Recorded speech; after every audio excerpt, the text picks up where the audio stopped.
But right now, let's go back through these calls. Ted called in earlier, and I put him on hold because he wanted to talk about a local issue. Yeah, they're bringing a $25 million a year Formula One track to Austin, Texas, and Austin can't support a football team, a baseball team, a basketball team. It can barely support, a minor league baseball team. And that's the city council. It's a rich city, a lot of smart people here, so they're stealing. $2.6 billion in new energy taxes over 3 years, carbon taxes, new regulations. They spend $76 million on all the roads and $100+ million on the buses that less than 1% ride. We have a criminal city. But look, you deserve it, Austin. And this is happening in other cities around the country because you're mad, but you won't go to city council. You won't go to county commissioner. You won't speak up because your name might show up on Google. So you're going to get gang raped. But, yeah, the evil carbon footprint of the Formula One racing. If you want to build a chicken coop in the county outside Austin, you better bow down and worship the government. If you want to basically, throw a stick in the air, you better get a license for it. But if you want to steal a farmer's ranch and then build high-rises on it, and you're the former mayor, literal mobster, you could pour cyanide in the creek, and there'll be cops there bowing down and worshiping it. It is just a criminal group of lawless scum. But you want to do a comment on that, Ted. So go ahead and make your point. Then I'm going to go to Keith, Fred, Jimmy, Matt, and others. And I do have a news blitz coming up at the bottom of the hour, so I got to hurry here. Go ahead. Well, what a beautiful introduction. And it does go past the city level. It's all the way up to the state, because what happened is Kirk Watson, in the same session of 2009, he wrote Senate Bill 184, Greenhouse Gas Emissions Reduction Strategy. And in the same session, he wrote Senate Bill 1515, which gave the funding to the racetrack. So I think... and he's the one that owns the bank, and he controls through SOS the tens of thousands of acres taken, and he literally is the Don Corleone in three-piece suits, and he's gotten, like fat like the penguin now.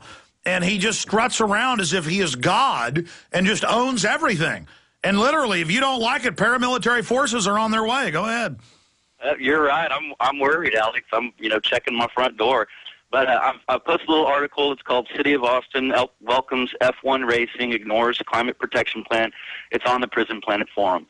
All right. In fact, let's have Kurt Nimmo or somebody. Send that to Show Tips or Writers, and he'll read over it, because I am aware of everything you just talked about. But that's what the climate bills are made for. If you're part of the inside mafia, you don't have to have any environmental standards. But if you're not part of their mafia, you could have something as clean as baby Jesus' diapers, and you are not going to build it. You understand? You come to them for a job. They run your life. And I've been there. I remember 10, 12, 13, 14 years ago going to farmers and ranchers' houses outside Austin. And they'd come in and they'd say, we're not paying you but 3 cents on the dollar for this ranch, and we're taking it with a bond proposal. And the city of Austin, the communists would line up, and the dirty leg hippies, and they would take every inch of that property. And then as soon as they had all the land, no longer did they trot up all the hippies at city council to be the babies. No, they banned them individually from speaking selectively. They said, you're a trouble speaker, and now it's nothing about that. And now they've moved on to their carbon taxes. And let me tell you, you drive out there in southwest Travis County, the tens of thousands of acres, it's big old $5 million homes, luxury spas, just malls. And if you want it, you go to that former city council. Every one of them is just a royal Richie now who just owns everything. And, it's just total lawlessness. Ha, ha, ha. It feels good. And now they're going to do it on a mass scale. You cannot describe the evil. But, hey, you people lay there and take it, well, they're going to give it out to you. Don't worry. Okay, it turns out what Mike Rivera was talking about is up on Infowars.com and PrisonPlanet.com. It's been there all morning. I missed it. Israeli Knesset member, Israel wanted a high number of fatalities. And then it's got the quotes from him here about them firing on the ship before they even boarded it. Man, that is just wrong. Why is Israel doing this? Why is Israel doing this? I mean, I don't hate Israel.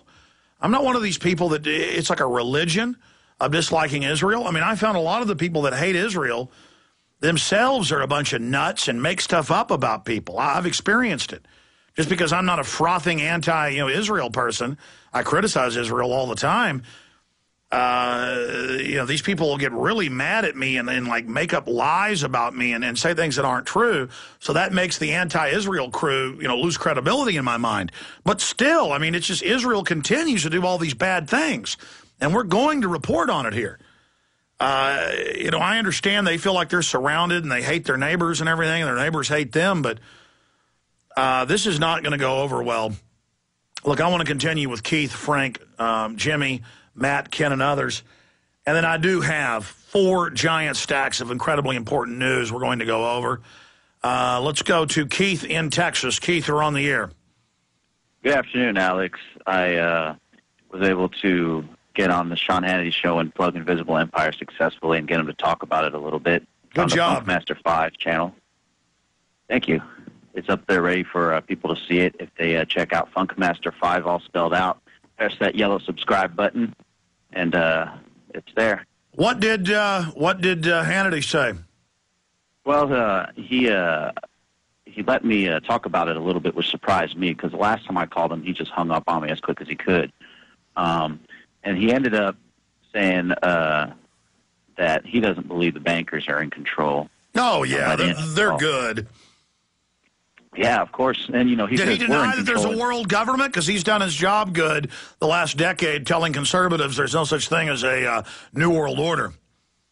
Well, the last time I talked to him about Bilderberg Group, he equated it to a mother spaceship flying around the Earth. So, but he's going to have a problem. His little commander, Glenn Beck, does talk about it. I mean, Bilderberg's admitted now, so they've got some eggy on their faces. Well, yeah, and they're both losing ratings and losing listeners at a speeding rate. So, they have I've to look seen at the that. statistics. Hannity and Beck are in free fall, and of course we're exploding, and everybody else who tells the truth is exploding. And that's because people aren't just mad at incumbent Democrats or incumbent Republicans, as every election in the last year has shown. They're mad at establishment media, and people now know that Glenn Beck and Sean Hannity are establishment. But I'm going to be honest. At least Glenn Beck isn't openly anti-Second Amendment. He doesn't do much to really defend it, but at least he isn't against it. At least Sean Hannity isn't openly against the Second Amendment. At least Sean Hannity wants to control our borders. So I will say, if I had to choose the poison I was going to drink, arsenic isn't good, but it takes a lot to kill you. Cyanide will kill you immediately. And the stuff coming out of Chris Matthews' mouth is cyanide, whereas Glenn Beck is only, a lesser poison. And I don't really believe in lesser of two evils for a politician. It's just that they do some good, and so I want to give them credit for that. I mean, Glenn Beck is going the furthest of anybody, admitting world government, admitting global governance, admitting all this, and they're going to be forced to go all the way, or they're not going to have any viewers. I appreciate your call, Keith. Good job. Frank in New York, you're on the air. Go ahead. Good afternoon, Alex. Yeah, I wanted to say that this really is incredibly stupid of Israel to attack the Turkish vessel 90 miles in the Mediterranean off the coast of Israel in international waters. It's an act of war under international law. It's aggression. It's also piracy. And what's interesting about it is that the history of Israel, the Jewish refugees escaping from Europe on the Exodus and other ships that ran the British blockade, ultimately, through the press and media, gave tacit support to the Zionists setting up the State of Israel. So for Israel to attack the Turkish flotilla, providing relief, humanitarian relief, to Gaza and the Palestinians, is one of the most stupid media events, as well as under international law. And it is a violation of war. This could be an act of war from the Turkish point of view. The Turkish, you cannot attack ships in international water that are flying honest flags. Tell you what, stay there. We need to break that down a little bit more when we get back, Frank, because, yeah, that's part of the thing that gave Israel its early support was that they were boldly running these blockades, and people said, hey, they have a right to try to get out to safety from Hitler. Stay there.